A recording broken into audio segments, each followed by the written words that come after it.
74, aren't you going to retire? I can't even spell retire. Seriously. You know, and you had a great show last night here in New York City, right, at the Cutting Room. I did. I had a fabulous show and an incredible audience. I'm working more than I have in my life with the book and about to do another album. I'm recording one of your songs, as a matter of fact. Really? Which one? It's the one you wrote with Russ Kunkel. Oh, with Russell. Yeah, I love Russell. What a great drummer. He's great. Really? And you're still writing? I am still writing if I can ever get home and get to my piano. I know. Because similarly, like you, I'm also going through a divorce now. And I've made the choice to be happy. I think we talked about that, you know, because it doesn't, we never thought about getting old, and I still don't feel like I am. When I'm on the stage and I'm singing and I'm doing what I've always done, I don't ever think about what I look like or anything. I just care about what isn't music magic that way? It is. It keeps us under some illusion, some veil of something. It's such a strange thing to be, you know. But as long as my instrument is still working for me, which, you know, people ask me about retiring. Are you still singing? And I go, what else am I going to do? Yeah, this is what I've done all my life. Yeah, I mean, people say the same thing to me. You know, they go, you know, you still can sing and sing those high parts, and I don't have a vocal coach or somebody exercising my. I just sing because that's what I love to do. You know, we're really lucky. You know. That's right. Joe Cocker was like that. He didn't vocalize. Do you remember when we went to see him? We drove over the Pennines. What you mean, to his mother's house? Yes. We went up. She was a good friend of Joe Cocker's and introduced me to Joe. And we decided we would drive from Manchester to where we live. Sheffield. To Sheffield, which there's a mountain range in the way.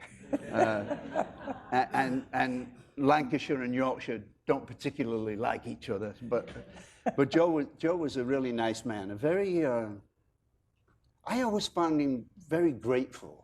Yes. To have been discovered and to be able to create, and for people to leave him alone while he did what he did.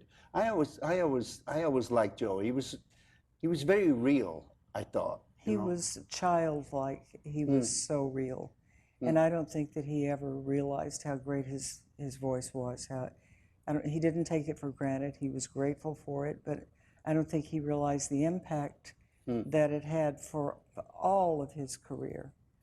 And do you remember we went to his house where he had grown up, and his mom took us into his room, and his record collection, Ray Charles records, were all there. And you know, we're all fans, right? I mean, I was an incredible fan of Buddy Holly and the Everly Brothers and early Elvis and, you know, Gene Vincent, and, you know, and the same with you. I mean, it's really interesting being who I am, and yet I don't recognize me in many, you know, I don't quite know what I'm trying to explain, but like I said, I'm still waiting to get found out. You know, you can't do this. You're from Salford. You can't sing like, you know. You know, I just had an incredible experience. You know my love for the Everly Brothers, right? Yes, absolutely. Well, the Rock and Roll Hall of Fame were giving a concert in tribute to the Everly Brothers, but Phil had just died, right? And Don kind of swore that he wouldn't sing anymore since Phil had passed. A lot of great people on the show, like Rodney Crowell, you know, really, really great concert. And it ends up with Bye Bye Love, of course, right? And I'd heard rumors that Don didn't want to sing, you know, but he's the star of the show kind of thing. It's a tribute to him, and he's the only one there. And so he made a big mistake. And the mistake was he came to stand next to me at the center of the stage. So that when Don Everly's incredible part in Bye Bye Love comes along, I pushed him to the microphone. I put my hand right on his ass and pushed him right to the microphone. And the reaction of the crowd when he started singing was like unbelievable. I think I saw a tear there. That's so great. Absolutely. The Everly Brothers. Do you like the Everly Brothers?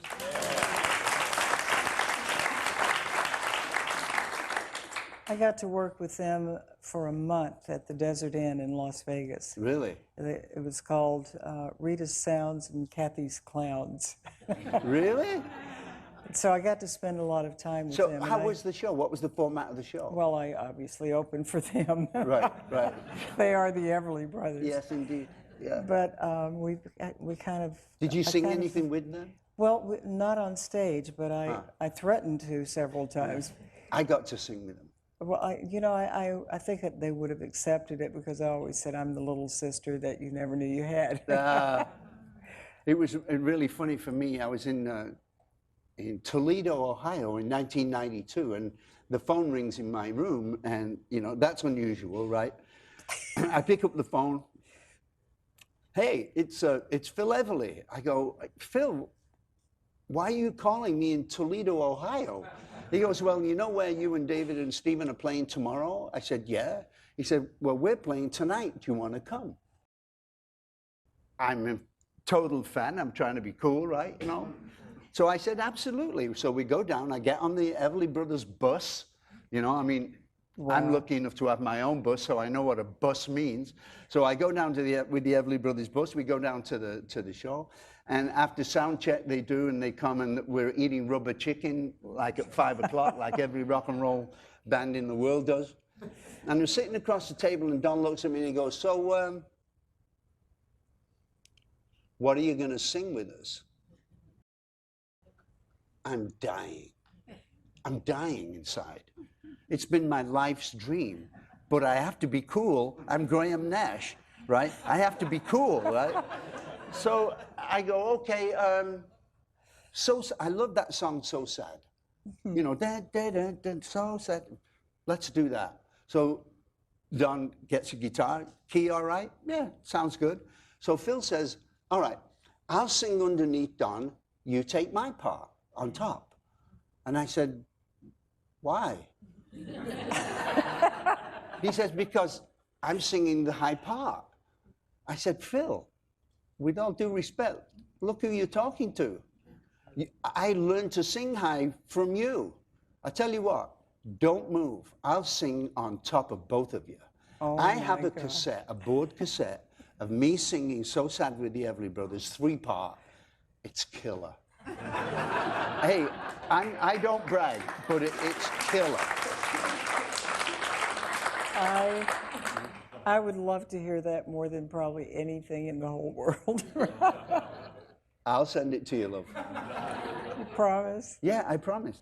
And as you said in your book, that you've always heard songs all the time. You hear music all the time. Isn't that a strange thing as a songwriter, where songs come from? They just just weird. come down into your brain and you can't let go. I know. And to think that basically, I think in the Western scale of music, there's only really 12 notes. You know, and just think of all the incredible songs that have been written with 12 notes. It's one of the things that really upset me, and I was going to ask you about this, about Priscilla. You know, when John passed and George passed, I kept wondering what songs were in their mind that they'd finish. I mean, I have songs in my mind, and I'm sure that you do the same, half finished, 3/4 finished, maybe nearly finished. What songs were in their minds when they, you know, in the case of John was assassinated, and in the case of George died from brain cancer, what songs were in their minds that would have changed the world? Right. You know, I keep thinking about that, you know. And my question was Priscilla writing right up to the end of her life? She was, Yeah. because she was shot and killed, as you know, by her husband, Right. who then turned the gun on himself. But we had written and recorded so many songs with our group Walela. And when we were writing some of these songs, Priscilla was a great, great lyricist. And she could just come up with words and images that would just blow me away. And I loved writing with her so much for my whole life. But after she passed, I listened to some of the songs that Walela had recorded and things that she and I and Laura had written together that had really not made much, they weren't as clear to me when we recorded them as they were after she passed. How interesting. All of a sudden these songs came alive, and I understood all of the images, like Smoke in the Wind, and Sweet Reunion on the Other Side, all these songs that just suddenly broke my heart, that I didn't, that her passing was the thing So sad what that happened. awakened me. You know, somewhere in the middle of Europe, somebody, you know, you get gifts. People want to repay you for your music and give you small gifts. This guy gave me a book of photographs called, forgive me if I make a mistake here, but in Raising Hands, there's an organization that helped kids, and your photograph was in the book, and a lot of other people, you know, McCartney was in the book, Leon was in the book, a lot of people were in this book at this festival, and I was wondering what you felt a responsibility as a musician and as an artist to pay back, because I feel a great responsibility to pay back. I've been given so much in my life, and so have you, and we're really lucky, you know. I mean, you know, things in our lives might have been a little crazy at some point, but we really are lucky people, you know. Well, I mean, I have read your book, and I knew this before I read your book about you, that you really, really do so much for so many people. And to me, the main thing, I mean, I know that you contribute and you make things happen, but the fact that you talk about these things in your concerts all the time, and you keep people, raise the awareness of things that need to be. Well, like I said, we've been given so much, you know, and I've always been for the underdog, and I've always, you know, had a strange opinion of what justice is, you know. Especially my father went to jail, you know, when I was a child, because of a camera that he had bought from a friend of his at work, and the police came to the door and said, you know, who sold you the camera, because it had been stolen. And my father wouldn't tell them, and he went to jail for a year. It broke his heart, you know. I mean, and that's one of the times when we went back. I remember when we went to Salford, stealing the street sign from my you know, from. Did I just admit stealing of street sign? Oh boy.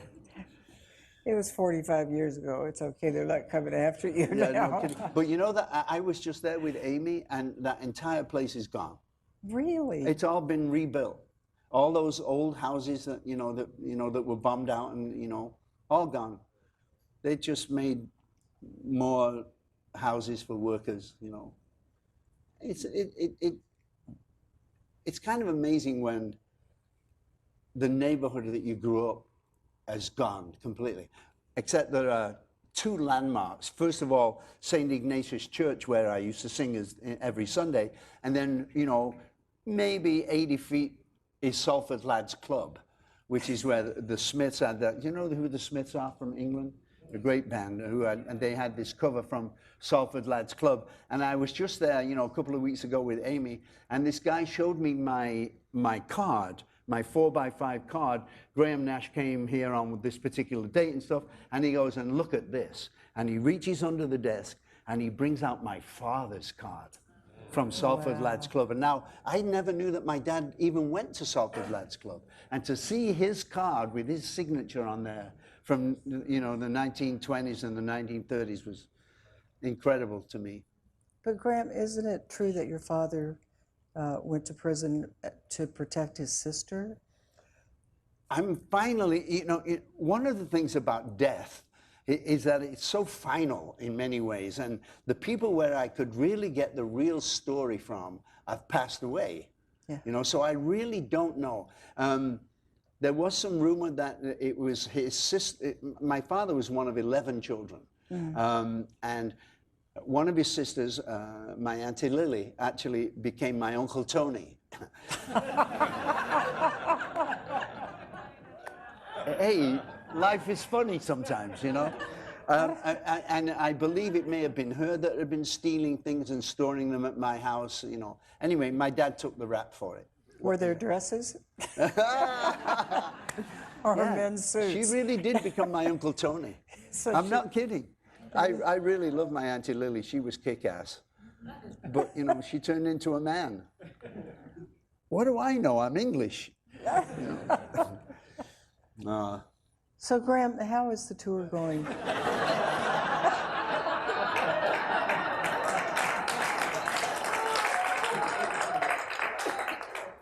I thought you'd never ask, Rita. The truth is, it's going ridiculously well. I've been a member of a band for many years, as you know. I've enjoyed making music not only with the Hollies, but with David and Stephen and Neil. But this time in my life, I'm being more selfish than I've ever been. I've always been a selfish musician. I'm lucky enough to be able to do what I do with my life, and no one basically tells me what to do, and it's been that way for a number of years. To be still creating at this time in my life and making music that I really believe is working as music, meaning it's touching people's hearts and it's touching people's minds. Wow, 74 and still doing this? It's fabulous. This is fantastic. And I love your philosophy about songs and how the measure of a good song, if it's something worth. Can you talk about that? Well, yeah, and I found this out very definitely in my show is just me and Shane Fontaine with our guitars and occasionally me on piano. And we've stripped all the songs down to how we wrote them. One guitar, two guitars, whatever it is. And you quickly find out whether you have a good song or not, you know? And I understand if we do a good version of Our House or Teach Your Children or Sweet Judy Blue Eyes or Guinevere, whatever it is, I understand people getting on their feet and applauding, right? Because those songs are 40 years old, they're in your hearts, you know, people have been singing them for years, I understand that. But when you can bring an audience to its feet, having performed a song that they've only heard once, that's something very special as a musician. That's just great. You know? That's just fabulous.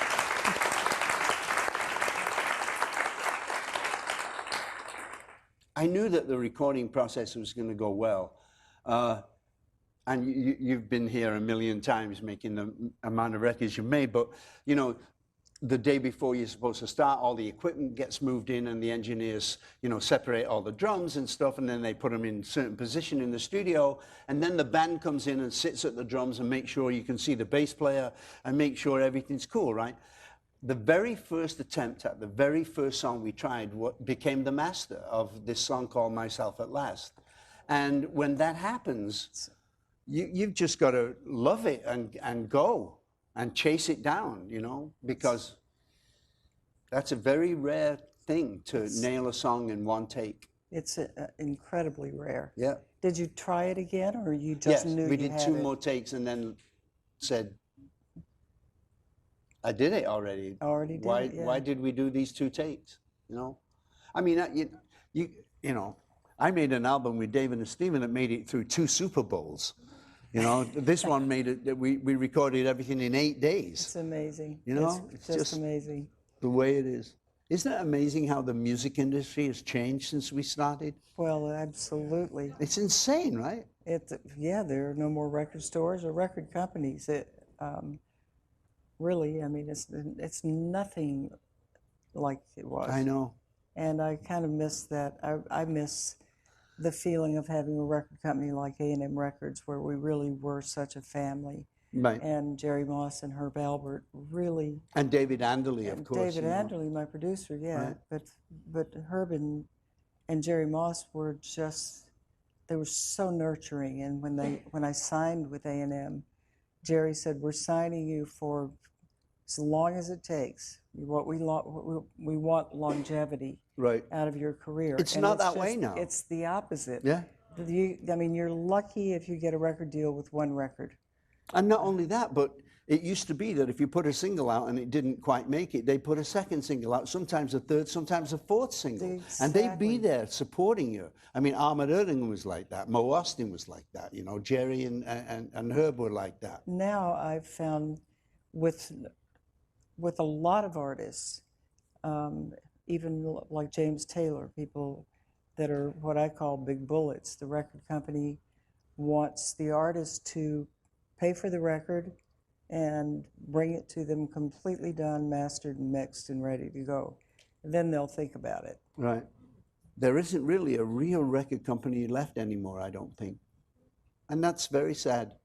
I never thought I'd be I'd be able to say that, you know, because the record industry was so gigantic when we started, you know. It was huge, and we really were there for like the beginning. Sun Records in Memphis, and all of these record companies in Hollywood and New York that just became such big business.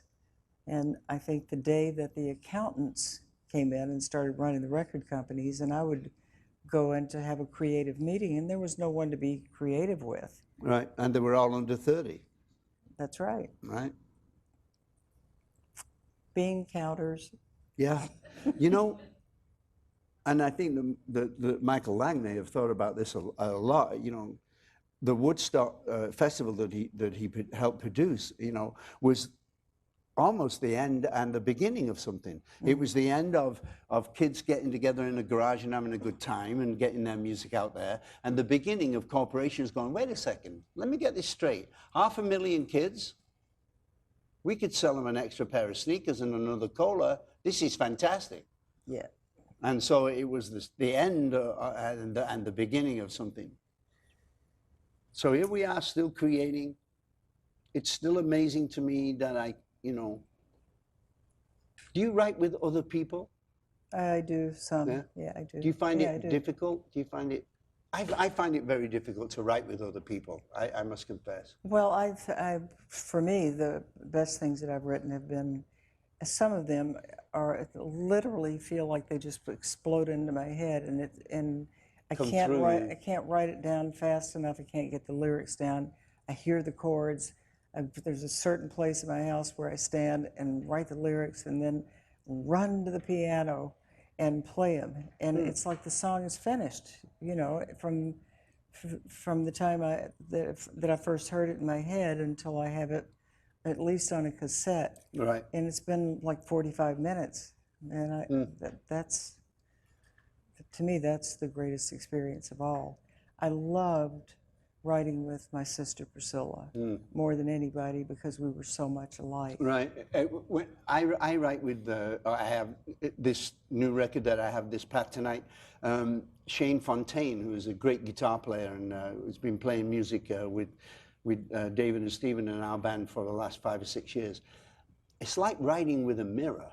Right. It's like normally I'm uncomfortable writing with someone, you know, because if I have a nice melody and it comes back with lyrics about a pig in a blanket, you know, it's like, Right. So I'm uncomfortable doing that. But writing with Shane Fontaine is like writing with a mirror. I swear to God, it's interesting. We wrote 20 songs in a month and recorded 20 songs in 8 days. Wow. You know, and that became the new record. And they're beautiful. Really great. So I'm very proud of the record. I think it definitely touched a lot of people's hearts because I've been, you know,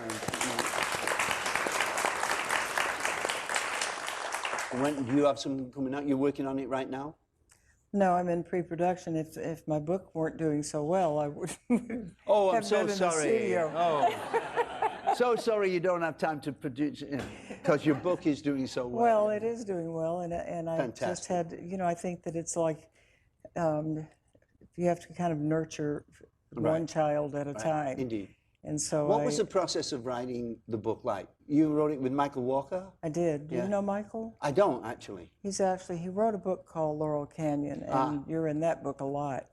Well, really? And because you and Joni lived in, But the process, because I had Bob Spitz help me with mine. But the reason why it's not, you know, Wild Tales written by Graham Nash and Bob Spitz, he said, I didn't do any writing. All I did was transcribe what it is you said. You know, so he didn't want to be on the cover. I thought that was very interesting. So he just opened up a little tape recorder and said, start talking. That's basically what we did. Is that what you did too? That's what we did, but I really wanted Michael to have credit on the front of the book because he was so inspiring in the stories that I was telling. And I think the way we would talk and he would ask questions or kind of say, can you go back to this and say more about this? And just the way that he was able to pull the information from me. How was your memory about it all? It was unbelievable when we got Once you started. got rolling. It was amazing, but I've had all these stories in my head. you know, I've been telling many of them for years, but I remember so much. I remember things almost too well. I So had to, that- yeah, I had to check a few dates with our friend Joel Bernstein, who Oh, knows more yes. about anybody than anybody I know. But yeah, a fascinating process.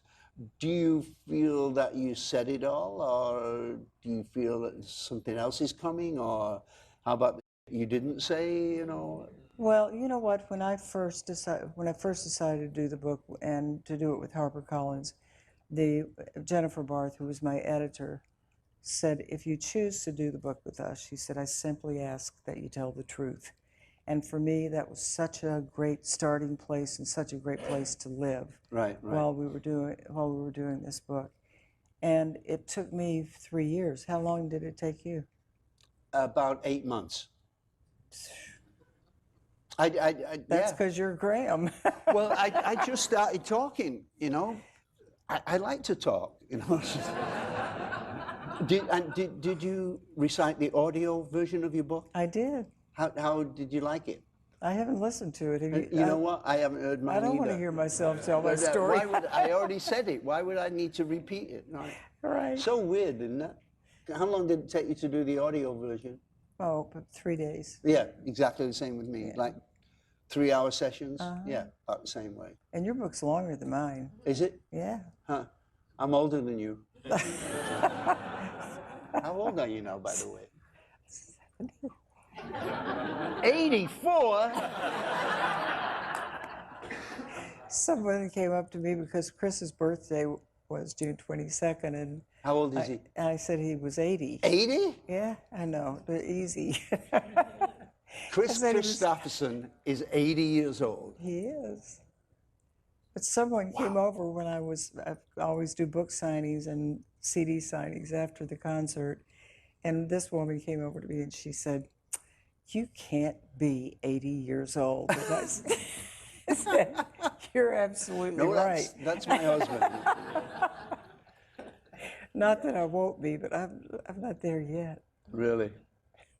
Isn't it, do you think about where, I mean, we have lost a lot of people in this last 6 months, you know.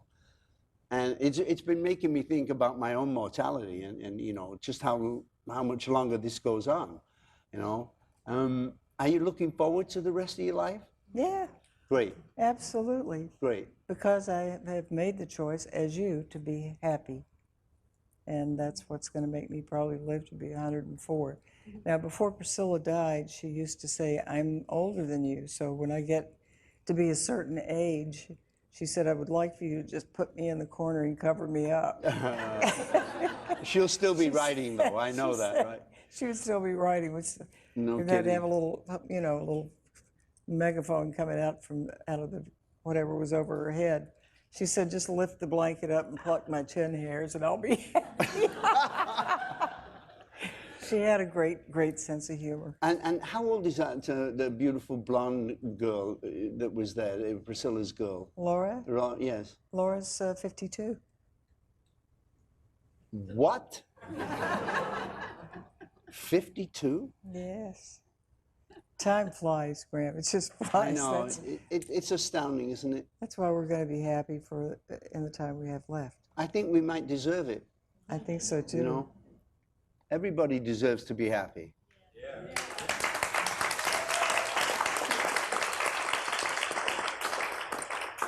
And, you know, as you said, I could have gone the distance and been complacent, but I don't think you could have because that's not who you are. No, I could have settled. I You know? I don't think so. I mean, well, a lot of people do, you know, but Many I'm people just do. not one of those people, Right. you know. My mother and father taught me that as a child, you know, to follow my heart. It's gotten me into some incredible situations in my life, but here I am. And your mother was one of the greatest people I ever knew. She was just fabulous. She was a nice lady. You know, I asked her a couple of years before she died, I said, why did you encourage me to get into why did you recognize my passion for music and encourage me when all my friends were getting dissuaded, you know? And she said, because I wanted to be a singer. I said, what? She said, yeah, I thought I had a good voice. I wanted to be on the stage. She said, but World War II came. I married your dad. We had 3 kids. It was over for me, but you're living my life, right? Okay, let's cut to 1971. Me and David are playing Carnegie Hall, as just the 2 of us, acoustic. And he needs to pee, right? So I said, okay, you go pee, I'll talk to the guys, right? So I go, hey, how about those Mets? Are they incredible? And I start with the audience, right? And I'm waiting for Crosby to come back, and there's no David. Now it's getting long. Now I'm trying to stretch, right? There's still no David, right? So I start to tell them the story about my mother. And I tell them that I carry my mother's ashes around. And as I'm telling them the story about all the places that my mother may have wanted to have sung if she became a star, I've sprinkled her ashes, and I put my hand into my pocket and I take some out and sprinkle them on the stage at Carnegie Hall. The audience went crazy. It was a great moment for me. And she's been, you know, she's at the Royal Albert Hall, she's in Carnegie Hall, she's at the Hollywood Bowl.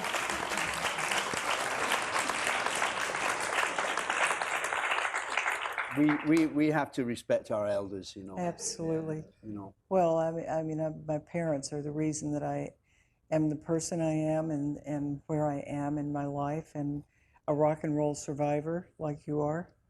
And I always give them credit. Yeah, I always give them credit too, because quite frankly, without their encouragement, I'd still be digging graves. Did you do that? No. Okay. It just was the most horrible thought that came into my mind about what I could do.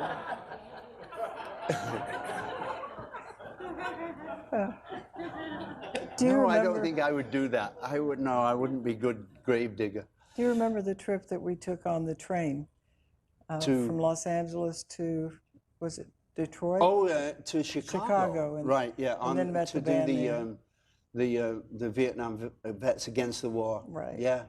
That was an interesting moment. That was right before the Super Chief stopped, before they folded. Is that right? Yeah. And that was the train we took? That was what Pretty nice train, I thought. Well, it was, because we had 2 compartments. So of course. And Graham brought all these beautiful shawls and things to decorate and make it really pretty. Hey, we were on that train for 3 days? Yeah, 3 days. It was great. That's one thing my mother could never understand. I brought her over from England, and she flew from Manchester to New York, and then she didn't want to fly anymore, so I put her on a train, but she was on a train for 3 days. Now, if you can't be on a train in England for 3 days. There's not enough England. There's just not, you know. She couldn't quite figure it out. My mother always wanted a pub. You know what a pub is, right? Yeah. And so I managed to buy her one. To see her sitting at the head table night after night, very queen-like in her normal way of ruling the roost. It was nice to be able to buy her something that she truly loved. My parents were pretty cool people. Yeah, they were. And the people that surrounded her as she held her court were just the greatest people. Yeah, and they came back every night. Right. They were like the same people. Well, typical North of England people. Very grateful to have lasted through 2 world wars, you know. Right. And by the 3rd or 4th night, because Graham and I would end up singing every night, and word started getting around, and oh boy, the pub was packed. We were packing them in Mary's pub. You know, I went back to that pub recently, and it's awful. Really? Yeah, it's just awful. It's still there. Yeah, it's still there, but it's been turned into, you know, it's like the Gap took it over, or you know, Starbucks or something. It's like, you know, it's awful. All the characters gone. Well, life moves on, you know, and we've got to realize that, you know, and take care of every second and try and make it the best we can, because how many seconds do we have left? No, but I believe that just as well. Just be grateful for what you have and don't worry or think about what you don't have, Right. and just be present. That's the best part. You know, I was just in Paris recently with Amy, and we saw Jimmy Buffett play, and it was so funny. Amy Grantham, my lovely girlfriend here, is a great New York artist. I was a big Jimmy Buffett fan, and on one of Jimmy's records, he talks about Mr. Utley, who is his piano player, who I first met when he was playing piano with Rita all those many years ago. And, you know, to almost see Amy pushing Jimmy Buffett out of the way to see his piano player was really funny, really an amazing thing. And I would probably do the same thing. Mike Utley is just a phenomenal piano player. Yeah, and a great person. It's just the sweetest guy. Really? He was in my first band, the Dixie Flyers, so I did my first concert with Mike Utley. He's really wonderful. Your very first concert with Utley? Very first tour, which was in England, opening for the Byrds. Ah, you opened for the Byrds? I did. Wow. And when we got to Sheffield, and Joe Cocker hadn't made a public appearance since Mad Dogs and Englishmen had finished, like the year before. He was just so burned out from that experience. Right. You can read all about it in my book, Delta Lady. And a very well-written book it is, too. And when we got to Sheffield, I asked Joe if he would come up and sing with me in my band. And he came out and sang, and of course, Sheffield went crazy because there's their boy. Right, right. And on the side of the stage, Roger McGuinn was seeing all of his thunder being stolen, and he started going like this. That's usually Crosby's. He started, and I just ignored him because Joe was just ad-libbing and singing his heart out. It was fabulous. Tell me the Barn story, the Neil Young story you told me earlier. Oh, the Mo Barn story? Or Barn, yes. Okay, sure. Well, 2 days ago, he finally admitted that the story I've been telling all these years was actually true. And here's how it went. I went up to Neil's ranch one day, and he said, "Hey, Willie, you want to hear my new record, Harvest?" And I go, "Yeah, let's go in the studio." He goes, "No. Get in the rowboat."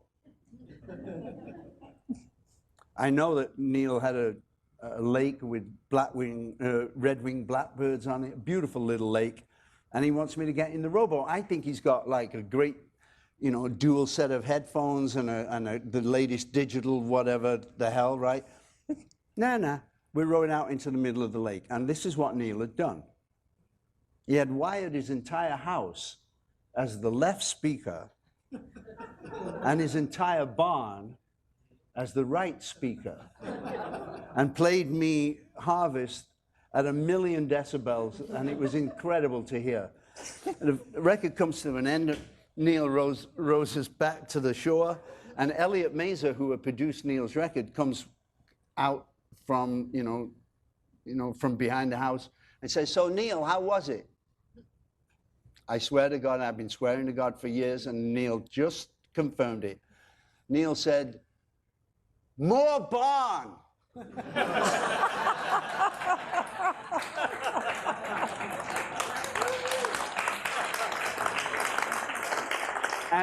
And just recently, after 45 years, Neil just admitted that it was a true story. And the guy interviewing him says, no, get to the end of it. Did you really say more barn, like Graham said all these years? He says, yeah, I thought it was a little house heavy. One of my strangest friends. But he's so delightful. I've been to his house in Hawaii. Is he still in Hawaii? You remember the divorce word? I do remember it. He doesn't have Hawaii.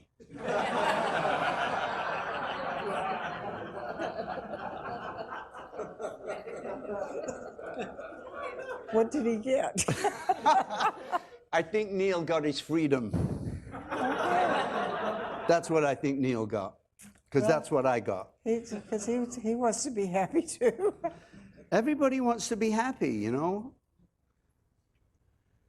to a certain degree, you know, our upbringing for the last 40, you know, almost 50 years has been kind of strange. We've been kept in this protective bubble, you know, that stardom kind of puts you in, you know. And I think at this time of our lives, we got to look at it and do two things. One, be grateful for you know what we have been given, and two, get on with life because it's coming and it will end soon. Yeah. Right? Absolutely. This has been quite an interesting conversation. I mean, we haven't spoken on this level for so many years, you know. Astounding. Well, has it been an hour yet? I do have to tell you though, this is, before we started this, I was a little nervous, I must confess, because what do you mean you just want me and Rita to talk? What does that mean, you know? Where are we going to go here? But I think it's been a very interesting conversation. I've enjoyed myself tremendously. Have you enjoyed this?